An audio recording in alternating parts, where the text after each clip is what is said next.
ഞാൻ മുല്ലത്തടം ഡാലി മുക്കാഞ്ഞിരം അഥവാ സോമൻ ഭോപ്പാൽപുരം.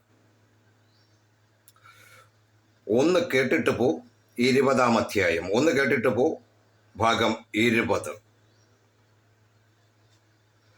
പക്ഷപാത രോഗിയായ ഒരുവനെ കർത്താവായ യേശു ക്രിസ്തുവിൻ്റെ അടുക്കലേക്ക് അവൻ്റെ 4 കൂട്ടുകാർ കൊണ്ടുവന്നു. ആ സമയം യേശു ക്രിസ്തു ഒരു വീടിനുള്ളിലിരുന്ന് തിരുവചനം സംസാരിക്കുകയായിരുന്നു. അവൻ്റെ അടുത്തേക്ക് ഈ പക്ഷപാത രോഗിയെ കൊണ്ടുചെല്ലാനാവാതെ വന്നപ്പോൾ അവർ ആ വീടിൻ്റെ മേൽക്കൂര പൊളിച്ച് ഒരു കട്ടിലിൽ അവനെ താഴേക്ക് ഇറക്കിക്കൊണ്ടുവന്നു. ആ 4 പേരുടെ വിശ്വാസം കണ്ട ക്രിസ്തു അവനെ പാപമോചിതനാക്കി അവന് സൗഖ്യം നൽകി. ഇത് ഒരു സഭയുടെ ദൗത്യമാണ് എന്ന് ഞാൻ ഒന്ന് കേട്ടിട്ട് പോ 7-ാം ഭാഗത്തിൽ വിവരിച്ചിരുന്നു. ഞാൻ എവിടെ പറഞ്ഞു നിർത്തിയോ അതിൻ്റെ ബാക്കി തുടരട്ടെ.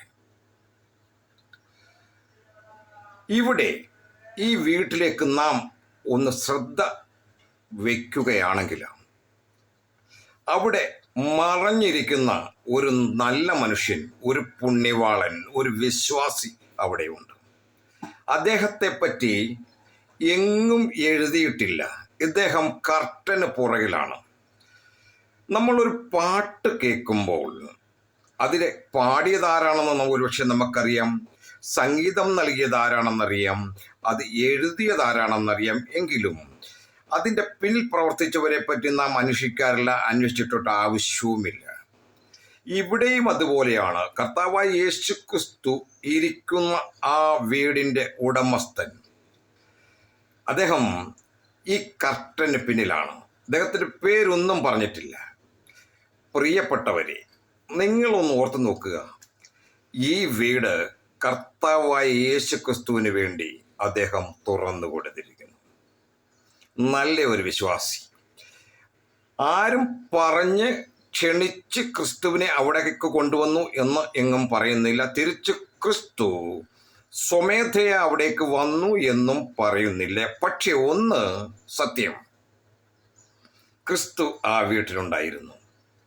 ആ വീടിൻ്റെ നായകനെപ്പറ്റി, നാഥനെപ്പറ്റി, അല്ലെങ്കിൽ ആ വീട്ടിലുള്ളവരെ പറ്റി ഒന്ന് ചിന്തിച്ചു നോക്കൂ. ഒരു വീട്ടിൽ ക്രിസ്തു ഇരിക്കുന്നു. തീർന്നില്ല, ആ വീട് പുരുഷാരം കൊണ്ട് നിറഞ്ഞിരിക്കുന്നു എന്നും വിശുദ്ധ വേദപുസ്തകത്തിൽ പറയുന്നു. ഒരു വീട് ക്രിസ്തുവിന് വേണ്ടി തുറന്നു കൊടുത്തിട്ട് അവിടേക്ക് വരുന്ന പുരുഷാരത്തെ മുഴുവൻ അവർ സ്വീകരിക്കുകയാണ്. ഇന്നത്തെ കാലത്ത് ഒരു മീറ്റിംഗ് നടത്തുമെങ്കിൽ അമ്മാമ്മ പറയും, മക്കളെ പുറത്ത് നോക്കിക്കോണം, വരുന്ന പിള്ളേരൊക്കെ ഉണ്ടല്ലോ റോസാപ്പൂ ഓടിച്ചു കളയും, ആ മുല്ലവള്ളി മേളിലോട്ട് കയറി പോകുന്നില്ലേ അതൊക്കെ പറിച്ചു കളയും, നോക്കിക്കോണം. ആ സോഫ അങ്ങ് മാറ്റിയേക്കണേ, പിള്ളേർ കുത്തി ചാടും അതിനകത്ത്. ചാടിക്കഴിഞ്ഞാൽ എത്ര രൂപ വിലയുള്ളതാ. ഒരു വീട്ടിൽ മീറ്റിംഗ് നടക്കുമ്പോൾ, പ്രെയർ നടക്കുമ്പോൾ, അവർ ഏരിയ മീറ്റിംഗ് അല്ല എന്തുമാകട്ടെ, ഒരു പ്രാർത്ഥനാ സഭ നടക്കുമ്പോൾ വീട്ടുകാർക്കുണ്ടാകുന്ന ഒരു ആകുല ചിന്തയാണ് ഞാനിപ്പോൾ പറഞ്ഞത്. എതിർത്തൊന്നും പറയണ്ട, ഇത് സത്യം തന്നെയാണ്. അങ്ങനെ തുറച്ചു നോക്കുകയൊന്നും വേണ്ട. അപ്പോൾ അങ്ങനെയുള്ള ഒരു സാഹചര്യത്തിൽ ഈ വീട്ടുനാഥൻ, ഈ വീട്ടിലുള്ളവർ കർത്താവായ യേശു ക്രിസ്തുവിന് വേണ്ടി ആ വീട് തുറന്നു കൊടുക്കുക മാത്രമല്ല, ഇത്രയും പുരുഷാരം ഒത്തുകൂടിയപ്പോഴും അവരൊന്നും പറഞ്ഞതായിട്ട് വിശുദ്ധ വേദപുസ്തകത്തിൽ എങ്ങും എഴുതി കണ്ടിട്ടില്ല. ആ വീട്ടുകാരൻ, അദ്ദേഹത്തെ നമ്മൾ നമിക്കേണ്ടിയിരിക്കുന്നു. വിശുദ്ധ വേദപുസ്തകത്തിൽ ഏത് കഥയുടെയും ഏത് ഇൻസിഡൻസിൻ്റെയും പിന്നിൽ എന്തൊക്കെയോ ഒളിഞ്ഞിരിപ്പുണ്ട്. ഇവിടെ നല്ലൊരു വിശ്വാസിയെ എടുത്തു കാണിക്കുകയാണ്. ആ വീടിന് വേണ്ടി വാതിൽ തുറന്നു കൊടുത്ത മനുഷ്യൻ, ക്രിസ്തുവിനെ ക്ഷണിച്ച മനുഷ്യൻ. ആ മനുഷ്യനെ പറ്റി നമുക്കൊന്നും എഴുതി വായിക്കാനോ നമുക്ക് സാധിച്ചിട്ടില്ലെങ്കിലും ആ കഥയിലേക്ക് നമ്മൾ ആഴ്ന്നിറങ്ങുമ്പോൾ നമുക്ക് ആ വ്യക്തിയെ കാണാൻ സാധിക്കും. തീർന്നില്ല, ഒരു പക്ഷപാത രോഗിയും കൊണ്ട് 4 പേര് വന്നു. അവർക്ക് ക്രിസ്തുവിൻ്റെ അടുത്തേക്ക് ഇവനെ എത്തിക്കണം. അവർക്ക് ഉറപ്പുണ്ടോ ക്രിസ്തുവിന് അവനെ സൗഖ്യമാക്കാൻ സാധിക്കും. അവർ 4 പേരും മേൽക്കൂര പൊളിച്ചു, വീടിൻ്റെ മേൽക്കൂര പൊളിച്ചു. ഗൃഹനാഥൻ എവിടെ? ഞാൻ പറഞ്ഞ ഗൃഹനാഥൻ എവിടെ? ഒരു രോഗിയെ സൗഖ്യമാക്കാൻ, ഒരു ആത്മാവിനെ നേടാൻ വീടിൻ്റെ മേൽക്കൂര പൊളിച്ചപ്പോഴും ഒരു ഗൃഹനാഥൻ അവൻ സസന്തോഷം അത് അംഗീകരിക്കുന്ന വിശുദ്ധ വേദപുസ്തകത്തിലൂടെ നമുക്കൊന്ന് സൂക്ഷിച്ചു നോക്കിയാൽ കാണാൻ സാധിക്കും. മേൽക്കൂര പൊളിച്ച് അവർ 4 പേര് കൂടി താഴേക്ക് അവനെ കട്ടിലിൽ ഇറക്കി. അതിൽ ഒരാളുടെ ഒന്ന് ബാലൻസ് തെറ്റിയിരുന്നുണ്ടല്ലോ, സംഗതി കഥയങ്ങ് മാറിയേനെ. 3 പേരല്ല, അവർ 4 പേരും ഒരേപോലെ പിടിച്ച് താഴേക്ക് ഇറക്കി ക്രിസ്തുവിൻ്റെ മുൻപിൽ കൊണ്ടുവന്നു. ക്രിസ്തു അവനെ സൗഖ്യമാക്കിയ ഭാഗമല്ല എൻ്റെ വിഷയം. ഒരു വ്യക്തി തൻ്റെ വീട് പൊളിച്ചപ്പോഴും ഒരു രോഗിയെ സൗഖ്യമാക്കുവാൻ അത് കാരണം സാധിക്കുമെന്നല്ലോ ഓർത്ത് ഉള്ളുകൊണ്ട് സന്തോഷിച്ച് കാണില്ലേ? അതല്ലേ യഥാർത്ഥ വിശ്വാസി. എന്ന് ഈ കടും ചൂടത്ത് നിങ്ങൾ 4 വീലറിൽ ആരാധനയ്ക്ക് പള്ളിയിലേക്ക് പോകുമ്പം തൊട്ട് അടുത്ത വീട്ടിലെ അവർ മോട്ടോർ സൈക്കിളിലാണെന്ന് പോകുമെന്ന് വെച്ചു.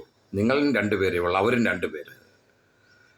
എന്നാ ജോണിച്ചായോ അല്ലെ കുഞ്ഞോണിച്ചായോ അല്ലെ ഔസബച്ചായോ വന്നേ, നിങ്ങൾ ഞങ്ങളുടെ കൂടെ കയറിക്കൂ, നല്ല ചൂടല്ലേ, ഞങ്ങളും പള്ളിയിലോട്ടാ, തിരിച്ചു പോരുമ്പോൾ കൊണ്ടുപോരാം പറഞ്ഞിട്ടുണ്ടോ? ആരാധനയ്ക്ക് പോവുകയാണെങ്കിലും കൂട്ടുവിശ്വാസിയോട് പോലും ഇത്രയും സ്നേഹം കാണിക്കാൻ നിങ്ങൾ മടിച്ചിട്ടുണ്ടെന്നുള്ളത് ഉറപ്പാണ്. അതിനും എന്നെ സൂക്ഷിച്ചു നോക്കൊന്നും വേണ്ട. ദൈവം നിങ്ങൾക്ക് ഇതൊക്കെ ദാനം തന്നപ്പോഴും, അല്ലെങ്കിൽ കൊടും മഴയത്ത് അവർ മോട്ടോർ സൈക്കിളിൽ നനഞ്ഞൊക്കെ പോകുമ്പം, എന്നാൽ നിങ്ങൾ അങ്ങോട്ട് പോകല്ലേ, ഒരേ പള്ളിയിലെ ഒരേ വിശ്വാസികൾ, നിങ്ങൾ ഞങ്ങളുടെ കൂടെ ഈ വണ്ടിയിൽ കയറിക്കും, നമുക്ക് പോയിട്ട് ഒരുമിച്ച് വരാം എന്ന് പറഞ്ഞിട്ടുണ്ടോ എന്നൊന്ന് ആലോചിക്കുക. ഇവിടെ ഇതാ ഒരു വീട്ടുകാരൻ, കർത്താവായ യേശു ക്രിസ്തു ഉള്ളിലിരിക്കുന്നു, ഒരു വിശ്വാസി, ആ വീട്ടുനാഥൻ, ഗൃഹനാഥൻ, അദ്ദേഹം തൻ്റെ വീടിൻ്റെ മേൽക്കൂര പൊളിച്ച് ഒരു രോഗിക്ക് വേണ്ടി, ഒരു പക്ഷപാത രോഗിയെ ക്രിസ്തുവിൻ്റെ അടുക്കിലേക്ക് കൊണ്ടുവരുമ്പോഴും ഒന്നും മിണ്ടിയിട്ടില്ല. വാ പൊളിച്ചതായി വിശുദ്ധ വേദപുസ്തകത്തിൽ എങ്ങും എഴുതിയിട്ടില്ല. നമ്മൾ ആ ഭാഗത്തേക്കൊന്ന് ഊളയിട്ട് ചെന്നാൽ, നമ്മളൊന്ന് സൂക്ഷിച്ചു നോക്കിയാൽ നമുക്ക് സ്പഷ്ടമായി കാണാം, അദ്ദേഹം ഒന്നും പറഞ്ഞിട്ടില്ല. അതാണ് വിശ്വാസി. ഒരാത്മാവിന് വേണ്ടി പലതും നഷ്ടപ്പെടുമ്പോഴും സന്തോഷിക്കുന്നവൻ, അതിന് കൂട്ടുനിൽക്കുന്നവൻ, അതാണ് വിശ്വാസി. അങ്ങനെ ആയിരിക്കണം വിശ്വാസി, അതാകണം വിശ്വാസി. മറിച്ച് ഞാനൊന്നും പറയുന്നില്ല, നിങ്ങൾക്കത് മനസ്സിലായി കാണും. ബാക്കി ഞാൻ പറയാൻ പോകുന്ന ഭാഗം പറയുന്നില്ല. പക്ഷേ ഈ വീടിൻ്റെ ഗൃഹനാഥൻ ഇതാണ് ഒരു യഥാർത്ഥ വിശ്വാസി. കർട്ടന് പുറകിൽ ആ വേദപുസ്തകത്തിൽ ഒരു ഭാഗത്തും അദ്ദേഹത്തെ പറ്റി എഴുതിയിട്ടില്ലെങ്കിലും വീട്, കർത്താവായ യേശു ക്രിസ്തു ആ വീടിനുള്ളിൽ വന്നിരിക്കുന്നു. ആ വീട് നിറച്ചും പുരുഷാരം, മുറ്റത്തും വല്ലാം അങ്ങോട്ട് ആർക്കും അടുക്കാൻ വയ്യാത്ത രീതിയിലുള്ള ആളുകൾ, പുരുഷാരം, ആളുകൾ നിറഞ്ഞിരിക്കുന്നു. അപ്പോഴും ക്രിസ്തു എൻ്റെ വീട്ടിൽ വന്നല്ലോ എന്ന സന്തോഷത്തിലിരിക്കുന്ന ഗൃഹനാഥൻ ഒരു രോഗിയെ രക്ഷപ്പെടുത്തുവാൻ വേണ്ടി തൻ്റെ വീടിൻ്റെ മേൽക്കൂര പൊളിച്ചപ്പോഴും ഒറ്റ അക്ഷരം മിണ്ടാതെ അവിടെ ആ രോഗി ഇറങ്ങി താഴോട്ട് വരട്ടെ, അവൻ രക്ഷപ്പെടട്ടെ എന്ന് കാണുന്ന ആ ഗൃഹനാഥൻ, അതല്ലേ യഥാർത്ഥ വിശ്വാസി. നിങ്ങളും അങ്ങനെയാണോ എന്നൊരു ചോദ്യം ഞാൻ ഹലോ സാറേ ഒന്ന് കേട്ടിട്ട് പോകും. എന്താ കാരണത്ത് അവർ വിളിച്ചോ അപ്പുറത്ത് അവർ പള്ളിയിൽ പോകാനായിട്ട്? അപ്പോഴേക്കും എന്നാലും ഒന്ന് കേട്ടിട്ട് പോകും. ഞാൻ മുല്ലത്രം ഡാലി മുക്കാഞ്ചിരം അഥവാ സോമൻ ഭോപ്പാൽപുര.